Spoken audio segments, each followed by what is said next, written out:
So the quote, "The child is the father of the man," from William Wordsworth, is a very interesting quote. And often when people hear that quote, they think, okay, so the child is the father of the man. That probably means that what happens to us in our childhood often shapes our personality, our values, and so forth when we're older. So in some senses, our childhood is the thing that fathers us to become a man, or our childhood is the thing that parents us to become an adult. Now, there is another interpretation of the child as the father of the man, and that's the idea from a transactional analysis perspective that the father or parent is not something outside of you, something which is, I don't know, an older and possibly wiser force. But from the transactional analysis perspective, the parent is something inside of you and was created early in childhood.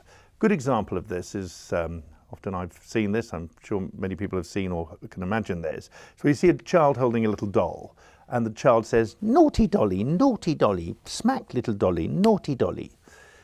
And that kind of behavior is very much what I see as the parent. It means that at a certain age, when we're quite young, we put a little parent in our head that tells us what to do and not do. Now, this little parent has got kind of pros and cons. One of the pros would be that once we have a parent in our head, that parent can help us survive and navigate the difficult and complex world we live in.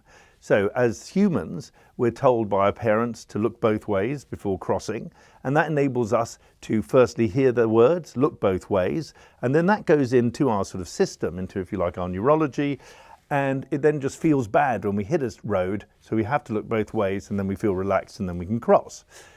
Now that is obviously the thing that gives us an edge over other animals. Cats and dogs can't learn about roads from other cats and dogs, and obviously accidents happen to them in a way that they cannot navigate the complex world in the same way that we can. While that's a distinct advantage in many, many examples, there are also some problems that go with that as part of that sort of little child parent in our heads. Here is an example. I think it's a universal experience for children to be told by their parents, be a good boy, oblique girl, and do your homework.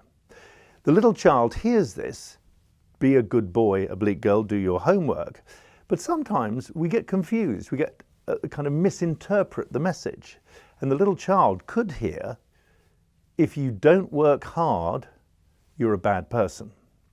Now that different, possibly confused belief that the child takes on means that every time the child begins to relax or sit down, they feel guilty. They feel a sense of anxiety. Until they start working again, they feel relaxed. Now, they don't know that there's a little parent saying this to them because it's sort of, once again, kind of embedded inside them.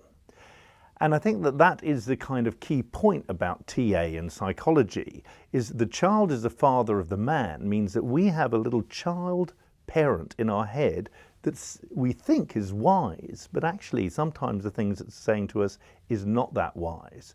And part of the whole journey of NLP and the course that we offer is to say, is there a way that we can kind of explore some of those less helpful beliefs? Because clearly it comes to an age where we all need to start relaxing and revitalizing ourselves, because if you can't relax and you can't re-energize yourself, then clearly that belief will ultimately lead to be very destructive. Thank you.